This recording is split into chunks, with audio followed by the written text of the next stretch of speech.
जय हिंद। आप सभी का सिद्धार्था सर यूट्यूब चैनल पर स्वागत है। आज का महत्वपूर्ण मैं टॉपिक लेकर आया हूं जो नया विशेष आवश्यकता वाले बालक या बच्चे। तो इसके ऊपर आज सारे संपूर्ण ये ज़्यादा बड़ा टॉपिक नहीं है।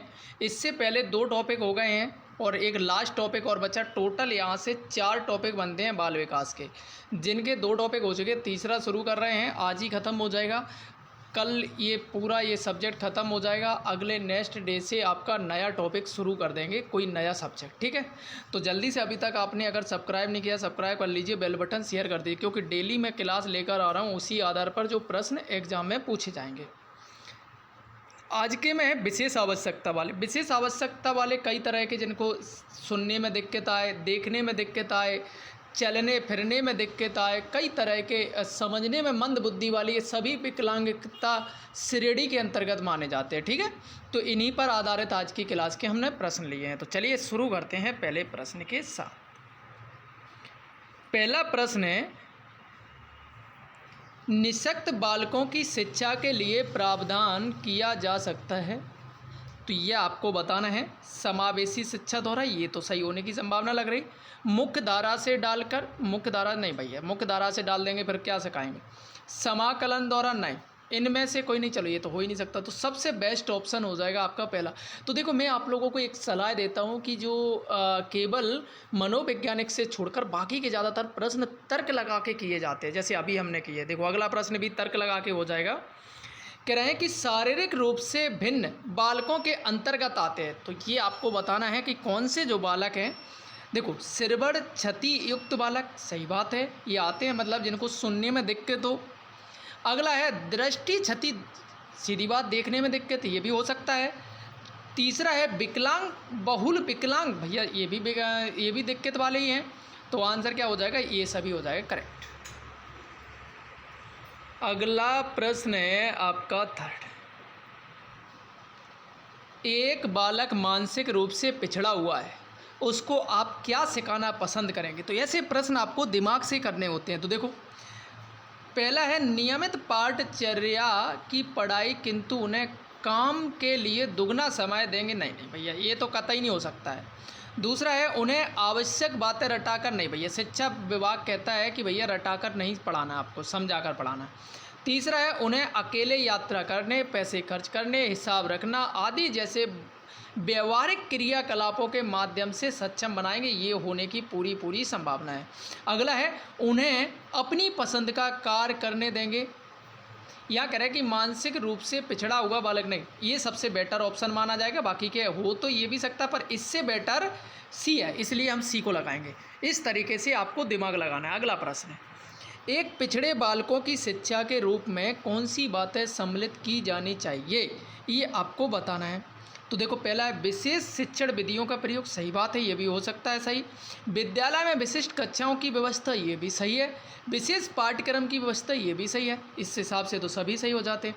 देखिए, मैं ऑफलाइन वीडियो बनाने का मेरा पर्पज़ एक ही है कि कम समय में ज़्यादा प्रश्न, और दूसरी बात आप लोगों को क्या करना, लाइक कर दिया करो, शेयर, ताकि हम वीडियो बनाने में और मज़ा आता है। चलिए अगला प्रश्न है, पिछड़े बालक का शिक्षा के क्षेत्र में विकास करने के लिए क्या करना चाहिए। तो देखिए, यहाँ से कैसे बढ़िया दिमाग से सोचना है। पहला है पिछड़ेपन के कारणों की खोज करना, सही बात है। सबसे पहले एक शिक्षक का काम है कि क्यों क्या दिक्कत आ रही। दूसरा है व्यक्तिगत ध्यान, सही बात है। तीसरा है पाठ्यांतर क्रियाओं की व्यवस्था, सही बात है। तो आंसर क्या हो जाएगा, उपरोक्त सभी हो जाएंगे करेक्ट। इस हिसाब से अगर आप करोगे ना, तो मैं गारंटी दे रहा हूँ बहुत सरल लगेगा आपको बाल विकास के प्रश्न। बाल विकास के क्या, मैं पूरा ऐसे ही आपको समझा दूंगा, रटा दूंगा। छठवां प्रश्न है, निम्न में से क्या मानसिक रूप से पिछड़े बालकों की विशेषता है। पहला है संवेगात्मक रूप से अस्थिर होते, सही बात है, ये सोचने में थोड़ा दिक्कत आती है इनको, कभी डरते हैं, कुछ होता है, बहुत सारी रुचियाँ सीमित होती हैं, सही बात है। कई तुमने देखा होगा, कई बालक होंगे वो घर में ही घुले रहेंगे, बहुत सारी ये दिक्कतें होती हैं उनके साथ। निरंतर आवश्यकता का होना, सही बात है। इनमें अव्यवस्था का होना, ये भी बात सही है। तो आंसर क्या हो जाएगा, ये सभी। इस हिसाब से आपको प्रश्न करना है। अगला प्रश्न ये है कि मानसिक रूप से पिछड़े बालकों की विशेषता नहीं है, ये आपको बताना है कि विशेषता नहीं है। चलिए देख लेते हैं क्या होगा सेवन का। पहला है शैक्षिक उपलब्धि सामान्य बालक से कम, ये बात सही है, होती है।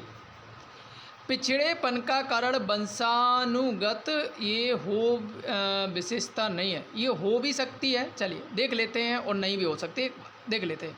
पिछड़ेपन का कारण वातावरण, ये भी हो सकता है कि आप किस एरिया में रह रहे हैं, ये भी अंतर होता है। जैसे हमारे देश में इसलिए आदिवासी जो कास्ट सिस्टम बांटा गया है, ST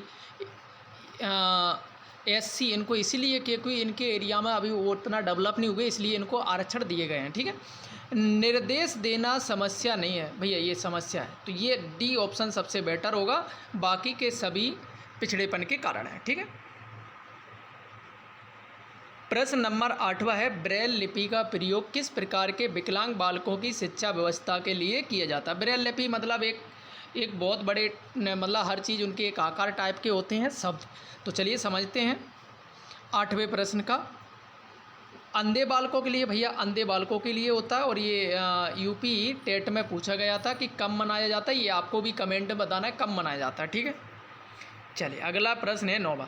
जिस बालक में विकलांगता की व्यापकता अधिक है वह निम्न में से किससे प्रभावित नहीं होता है, ये आपको बताना है। पहला है शारीरिक से होता है भाई, संवेगात्मक से होता है, मानसिक से, सांस्कृतिक से नहीं माना जाता, ये तो शारीरिक क्रियाकलाप को मापा जाता है विकलांगता से, ठीक है। प्रश्न नंबर 10वां है दृष्टि से संबंधित दोष मानव के किस विकास पर प्रभाव नहीं डालता है, तो ये आपको बताना है 10वें का। शारीरिक मानसिक डालता है भैया, शैक्षिक व्यावसायिक डालता है, संवेगात्मक डालता है, केवल सांस्कृतिक नहीं डालता है। 10 प्रश्न हो गए, आपको लास्ट में कमेंट में ये बताना कि आपके इस प्रश्न से कितने सही बने और क्या पढ़ने में मज़ा आ रहा है या नहीं, ये भी कमेंट में बताना है। अगला है शैक्षिक पिछड़ेपन की पहचान के लिए अनिवार्य तत्व हैं, ये आपको बताना है। तो देखिए यहाँ से क्या हो जाएगा, आनुवांशिकता की जांच, ये कह रहे हैं कि शैक्षिक पिछड़ेपन की जांच पहचान अनिवार्य तत्व है। तो देखो आनुवांशिकता की जांच भैया ये शिक्षा से संबंध नहीं है। वातावरण का प्रभाव नहीं, बुद्धि परीक्षण सबसे बेस्ट ऑप्शन इसमें माना जाएगा, तो आंसर हो जाएगा C। प्रश्न नंबर 12वां है निम्न में से किसको समस्यात्मक बच्चा कहा जा सकता है। तो 12वें का देखते हैं, पिछड़े बालकों को चलिए मान लेते हैं, ये भी हो सकता है एक समस्या। मंद बुद्धि बालक, ये भी हो सकती है। प्रतिभाशाली बालक नहीं भैया, ये तो नहीं हो सकता कतई, ठीक है। चोरी करने वाले बालक को, तो ये कह रहा है कि समस्यात्मक बच्चा कहा जा सकता है। तो यहाँ जो 12 का आपको आंसर बताना है समस्यात्मक बालक, तो जो समस्या एक पैदा करता, चोरी करने वाला यहाँ सबसे बेटर माना जाएगा, क्योंकि ये सबसे बड़ी समस्या मानी जाती है। चलिए प्रश्न नंबर 13 है जो बालक शैक्षिक रूप से पिछड़ा है उनके विषय में सत्य ही आपको बताना है।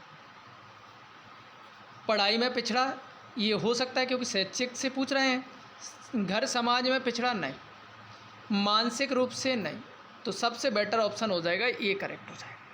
प्रश्न नंबर 14 है, कह रहे हैं कि जो बालक मानसिक दृष्टि से पिछड़े हैं वे होते हैं, आपको बताना है 14 का, संवेदनशील, निष्ठावान, शक्तिशाली, अनुशासनहीन। जो बालक मानसिक दृष्टि से पिछड़े हैं उन्हें बोलते हैं अनुशासनहीन होते हैं। चलिए अगला प्रश्न है 50। जो बच्चा शारीरिक रूप से अक्षम है वह निम्न में से किस प्रकार का नहीं हो सकता, ये आपको बताना है। लंगड़ा भैया शारीरिक है, पोलियोग्रस्त ये भी है, और यहाँ से दृष्टि बाधित ये भी हो सकता है। तो आंसर क्या हो जाएगा भैया, जड़ बुद्धि वाले को हम क्या बोलेंगे, शारीरिक विकलांगता। जैसे आपके यहाँ भी देखो, जिसको कम समझदारी है तो मतलब उसे हम ये थोड़ी बोलेंगे कि उसको सरकार कोई योजना का लाभ देती है, नहीं देती ना, इसलिए ऑप्शन क्या हो जाएगा C। प्रश्न नंबर है 16। कमजोर वर्ग के बालक से तात्पर्य है, ये आपको बताना है 16 का। पहला है ऐसे अभिभावक के बालक से जिनकी वार्षिक आय कम है, इसे कमजोर वर्ग के बालक से तात्पर्य है जिनकी वार्षिक आय कम है। चलिए भैया ऐसे एक समय के लिए हम मान लेते सही हो सकता है। चलिए ऐसे अभिभावकों के बालक से जो वंचित वर्ग से आते हैं, और यहाँ कह रहे हैं कि कमज़ोर वर्ग के, ये भी चलो मान लेते हो सकता है। चलिए तीसरा देख लेते हैं, ऐसे अभिभावकों के बालक से जो गरीबी रेखा से नीचे की सीमा में आते हैं, ये भी मान लेते हैं। अगला है ऐसे अभिभावकों के बालकों से जो सरकार द्वारा निर्धारित न्यूनतम सीमा की वार्षिक आय की सीमा से नीचे वर्ग में आते हैं, ये सबसे बेटर ऑप्शन माना जाएगा, क्योंकि यहाँ सब कुछ इसका निचोड़ दे दिया है, बाकी के सभी हो सकते थे। चलिए,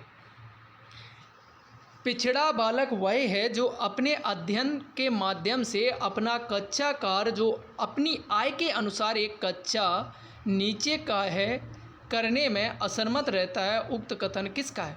क्या कह रहा है प्रश्न, एक बार फिर से पढ़ते। पिछड़ा बालक वह है जो अपने अध्ययन के मध्यकाल में अपना कच्चा कार्य जो अपनी आयु के अनुसार एक कच्चा नीचे का करने में असमर्थ रहता है। उक्त कथन क्या है, किसका है? ये आपको रटना पड़ेगा, ये बर्ट साहब का, ये रटना पड़ेगा आपको, ठीक है।